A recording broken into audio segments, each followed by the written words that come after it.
Welcome to Khetz Tutorials, and in this video I'll be talking about yet another important aspect of trigonometry, and that is general solutions.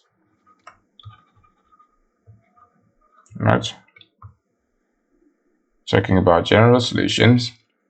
And before we go ahead, just remember, so this is what I want you to remember: the periods of each of the trig functions which we are interested in. So your cosine, your sine, and your tan.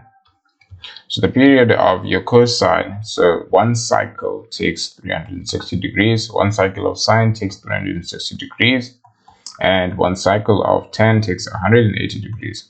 This is going to be quite useful as we actually going to generalize our solutions, as the statement says, general solutions. And we have to make sure that our answers actually make sense and they actually fall under these restrictions or under the correct intervals, right? And so when you're solving equations, when you want to find the general solutions, so for each of these, so let's start with sine, right? So we start with sine. If you have sine theta equals to something and you want to find the general solution, let's say you have sine theta equals to m. So you basically start by saying theta is equals to the arcsine of m. You can just do that in your calculator, right? And this would constitute of your reference angle. So your reference angle, this would basically constitute of your reference angle. And therefore, you basically just say your reference angle is equals to the arc. So let's rewrite this just so it makes sense. So sine theta, you have sine theta equals to m. Now, your general solution would say theta is equals to something, right? But that something starts with a reference angle. This is for sine theta, or this is for sine. You have your reference angle plus 360 degrees multiplied by k. All right. And k is basically all numbers, or whole numbers. That is what k is. And basically, you want to find this reference angle, or you want to find the value of this angle. So to find that reference angle, you just basically say arcsine of m. So arcsine of m, that is to find the angle. So let's say you had sine theta equals to m. This is one of the solutions. Please note, the other solution would say that theta is equals to 180 degrees subtract your reference angle plus 360 degrees multiplied by that same k. So these would be your two general solutions when you are dealing with sine. So you always have to have these two, right? You always have to have these two when you're doing the general solution for sine. So let's say you had sine theta equals to 0.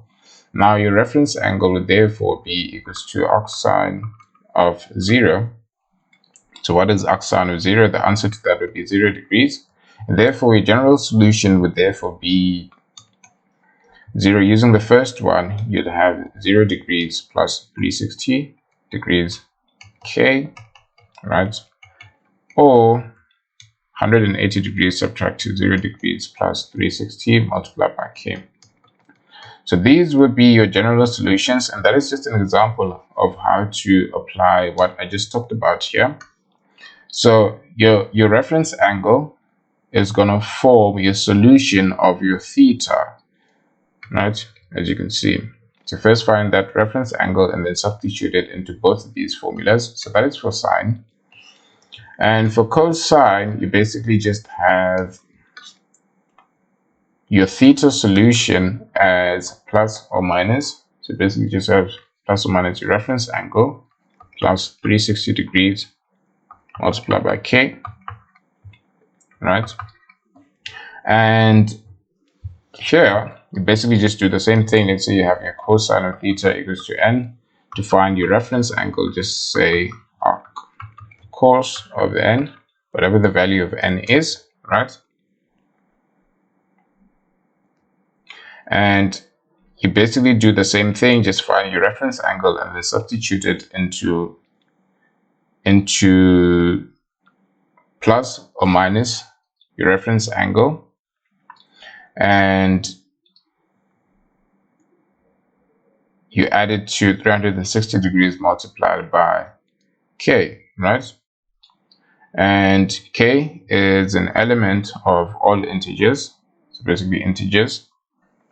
Any integer you can substitute in here.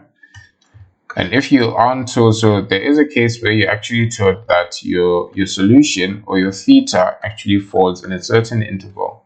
So if you aren't told the interval, you basically just leave your solution like this. In either case, for sine, cosine, or tan, you just leave your solution as it is. But if you're told a certain interval, let's say from that to that, after substituting your integers into k, then you actually have to make sure that your solutions fall into this interval, and then you have to list all your solutions that fall in that interval. And you'd actually see this in the video that will follow, where I'll do examples, but I hope that brief explanation just gives you an idea of what you have to do if you're restricted in that regard. Now we're going to move on to talk about tan. Now for the general solution of tan, you basically have to do the same thing. You have to find a reference angle equals to arctan of whatever it is.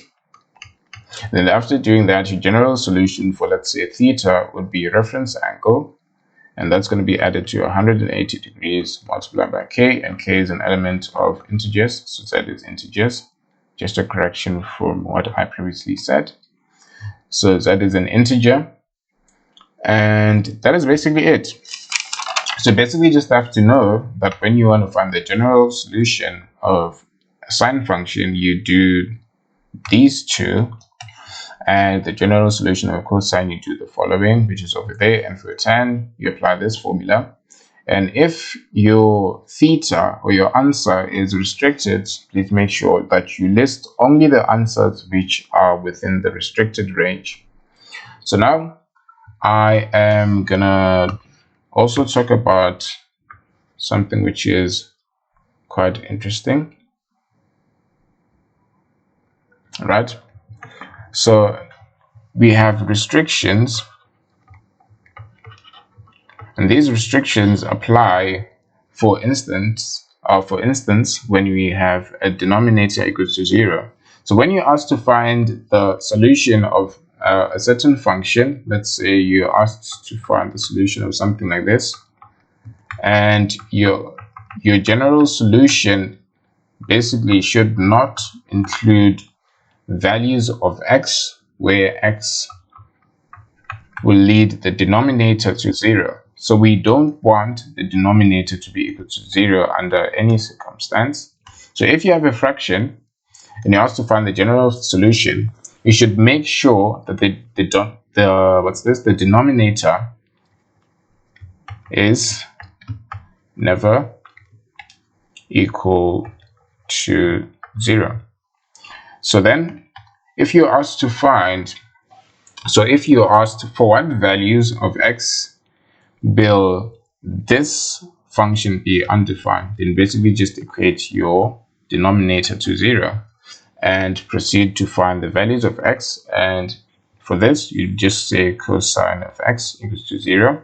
Then you have your x equals to plus or minus 180 degrees, because cosine of 0 is 180 degrees. That is where you have your what's this? It's 90 degrees actually, where you have your cosine as 0. So the 90 degree point, plus or minus 90 degrees, that is where you have your cosine at 0. And therefore you just apply the general solution formula. So if the question said, for what values of x would this be undefined, then you just basically take the denominator and equate it to 0. And for all these values, that formula would be undefined. and it is undefined when your denominator is equals to 0, right? Now, you should always leave out solutions where one of the functions is undefined, right? So basically, if you were asked to find, so here's another example. So I basically did examples in one of the videos instead of waiting for an example video, which is quite nice. So let's just go ahead and say we had something like this, and we are asked to find the general solution of this. So taking this tan to the other side of the equal sign will lead us to something like this, right? So this is equals to 0, right? So tan theta equals to 0, and so basically we have or sine theta equals to 1. So here we have your theta equals to, because arc tan of 0 of that is 0, so basically just have that, and you're just gonna add your reference angle of 0 to 180 degrees. Okay, so that is just why you have this, because your reference angle in this case is 0. Now on this side you have theta is equals to, so here you have your 1 is found at 90 degrees, and then you're going to add that to 360 degrees. Okay, here is an element of all integers, or you're going to have your theta equals to 180 degrees, subtract that same 90 degrees. So you also have, yeah, so that is the case. You have that over there, and you're going to add 360 degrees for k is an element of z.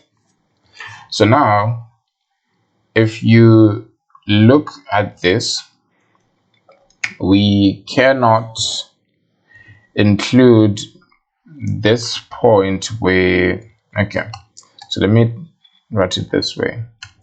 Your tan theta is also equals to sine theta divided by cosine theta. So we can't have solutions where cosine of theta is equals to 0. So cosine of theta cannot be equals to 0. And cosine of theta is equals to 0 when we have plus or minus 90 degrees. And here in our solution, you see that our solution actually yields to 90 degrees plus 360 plus k. And we therefore cannot include this. So this is not applicable to us, because taking each of these solutions would lead us to actually finding a value which would make the denominator of 10, or which would make cos theta equals to 0. So we can only take the solution, this solution, which makes sure that none of the functions is undefined. So always check that your solution applies to everything. So this solution on this side does not apply to everything, and that's why we have to leave it out. It makes one of the functions undefined, and therefore we only take this function on this side. So that was just me showing you that we have restrictions, and you should make sure that your general solution does not lead to one of the functions being undefined.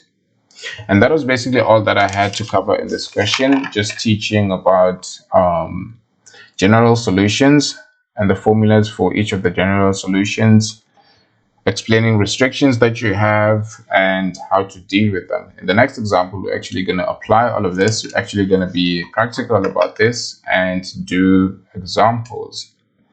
And the examples are going to cover everything that I talked about under trigonometry. And I will see you guys in the next video. If you like this video, please give it a thumbs up. And if you haven't subscribed, please subscribe.